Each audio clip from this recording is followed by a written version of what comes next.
আজকে না self care with শ্রাবণীতে আমি কিছু কথা বলবো যেগুলো আমাকে ডেলি বেসিসে ফেস করতে হয়।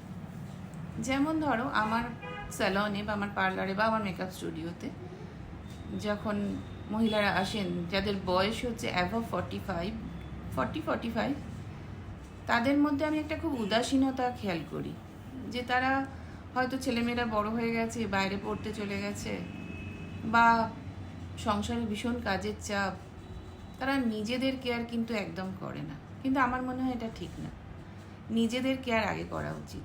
আমার মনে হয় আমি নিজে ভালো থাকলে তো তবে অন্যকে ভালো রাখতে পারবো, তাই না? আমি নিজে ভালো থাকলে তবেই তো ছেলে মেয়েকে ভালো রাখতে পারবো। তা নিজে আর ছেলেমেয়েরাও কিন্তু চায় যে মা খুব ভালো থাকুক।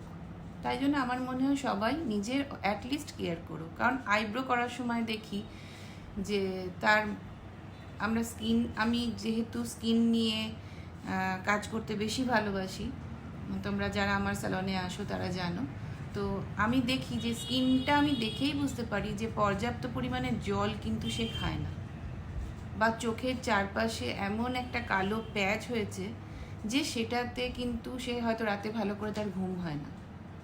এবং এটা কিন্তু ঘটনা যে অ্যাভাব 45 বা 40 to 45, অ্যাভাব 40 ধরো, যখন আমাদের আস্তে আস্তে আমরা মেনোপজের দিকে এগোই, তো তখন কিন্তু আমাদের মেয়েদের শরীরে একটা হরমোনাল চেঞ্জেস আসে।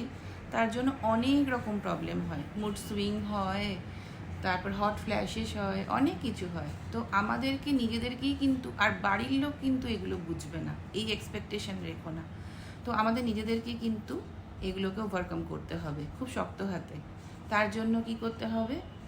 নিজেকে ভালো রাখতে হবে। আর নিজেকে ভালো রাখা মানে কিন্তু শুধু স্কিন হেয়ার ভালো রাখলাম তা না, পর্যাপ্ত পরিমাণে জল খাও, নিজেকে হাইড্রেটেড রাখো, ঠিক মতন একটা ডায়েট ফলো করো, যে না ওর পাতে কিছু বেঁচে গেল খেয়ে নিলাম, তা নয়। নিজের খাবার সম্পূর্ণ আলাদা, নিজে ভালোভাবে থাকো, নিজে ভালো ড্রেস আপ করো। এটা ভেবো না যে তুমি যে ড্রেসটা পরে কমফোর্টেবল তুমি সেটাই পরবে, তুমি ভাববে না যে আর চারটে লোক কী বললো। একটা তো গানই আছে না, কুছ তো লোক কহেঙ্গে লোগোं का काम है कहना।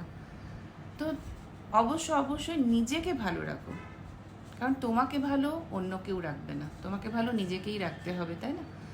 তো আমি বলতে চাইছি নিজে ভালো থাকো, তার সাথে অন্যকেও ভালো রাখো। একটা ভালো বই পড়ো দিনের কিছুটা সময়, একটা ভালো কিছু গান শোনো, আর ভালোভাবে নিজেকে রাখো, মানে স্কিন কেয়ার করো, হেয়ার কেয়ার করো, নিজে হালকা সাজো, নিজে ভালো রাখো। একটু একাই কোথাও গিয়ে হেঁটে বেরিয়ে এসো, একদিন হয় একটা একাই মুভি দেখো না, নিজের সাথেই নিজের চ্যালেঞ্জ নাও যে দেখি তো একা মুভি দেখতে পারি কি না। আমি কিন্তু যাই, ঠিক আছে? তো একদিন ক্যাফেতে গিয়ে এক কাপ কফি খেয়ে এসো, নিজের সাথেই কিছুটা সময় কাটাও। কারণ সেলফ কেয়ার কিন্তু কথাটাই সেলফ কেয়ার, মানে নিজের যত্ন। তো নিজের যত্ন নিজেকেই করতে হবে, তাই না? যাই হোক, আজকে অনেক কথা বললাম, তোমাদেরকে বন্ধু ভাবি, তাই জন্যই তোমাদের সাথে গল্প করতে এলাম। আগামী দিনে আবার আসবো এবং নতুন নতুন আরও কিছু টিপস নিয়ে আসবো। তোমরা আমায় ডিএম করো, আর আমার চ্যানেলটা যদি ভালো লাগে তো অবশ্যই সাবস্ক্রাইব করো, আর ফলো করো, লাইক করো এবং এটাকে শেয়ার করে দিও। তো চলো আজকের মতো টাটা।